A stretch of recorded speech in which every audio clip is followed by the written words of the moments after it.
My favorite part of the day was Gettysburg. Would use that to avoid the draft. They go to the dentist. You know what they'd have done? They'd have their front teeth removed. So if you went to the doctor and you didn't have your front teeth, you can't go in the Army because you can't do that. They would have two removed, two at the top, two at the bottom, and then the doctor would write 4F. And when you get out of the 8th grade and graduate from high school, if you fail the medical exam to go in the military, the doctor still writes 4F. 4 for missing and F for failure.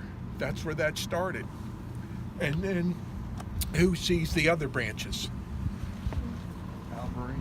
Cavalry, the boy and the horse, and the artillery here with the cannon.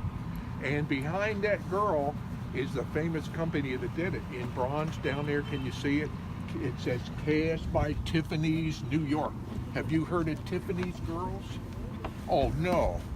Maybe one day you will. Can you see it in bronze? My favorite part of today was seeing the Amish. My favorite part was going on the top of Gettysburg and seeing the battlefield. We're finished. So over there in that corner is where they keep their lunch boxes and their coats and jackets. But I want you to look up here. This is kind of how an Amish schoolhouse works. This would be grade 1. You see the 4 names and then the 1 after it? These are very familiar names out here too. King and Byler and Lapp and Glick and Stolzfuss and Schmucker. Those are a lot of Amish names. Then you're going to look over here. Grade 2 only has 3. Grade 3 has 5. Grade 4 only has 2. And over here you see grade 5, grade 6, grade 7, grade 8.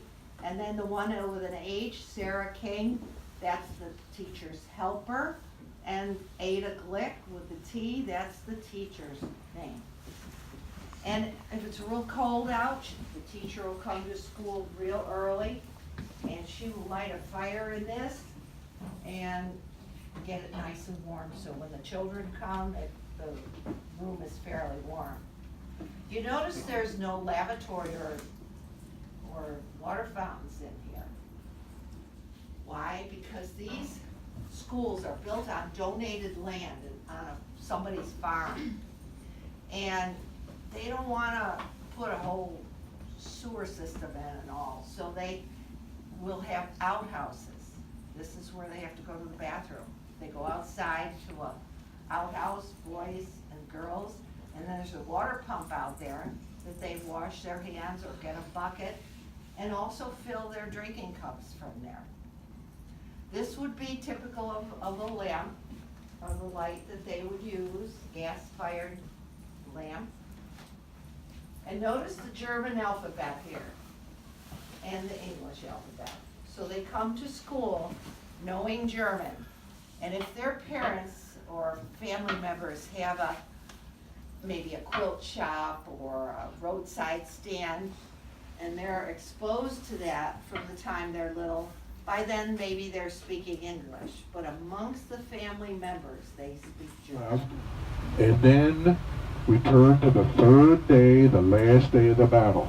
General Lee decided to fight like Napoleon in the open and send his men across that field. But there's one man who tried to tell him otherwise, General Longstreet. In fact, Longstreet predicted failure ahead of time. But General Lee, this is what he said in reply. General, the enemy is there and I am going to attack him. So, since Longstreet has to plan this, he believes at least he'll try to weaken the line ahead of time. So, beginning at 1 p.m., July the 3rd, 1863, 140 Confederate cannon on that tree line of Seminary Ridge commenced firing to the 90 cannon here in this ridge. And they heard it over 100 miles away. A man who went through it said it was like living inside of a giant drum.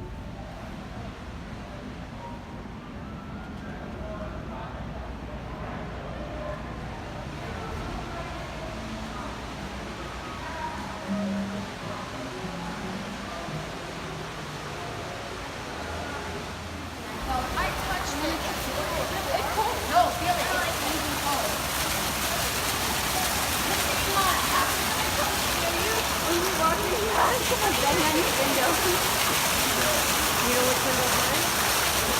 Oh,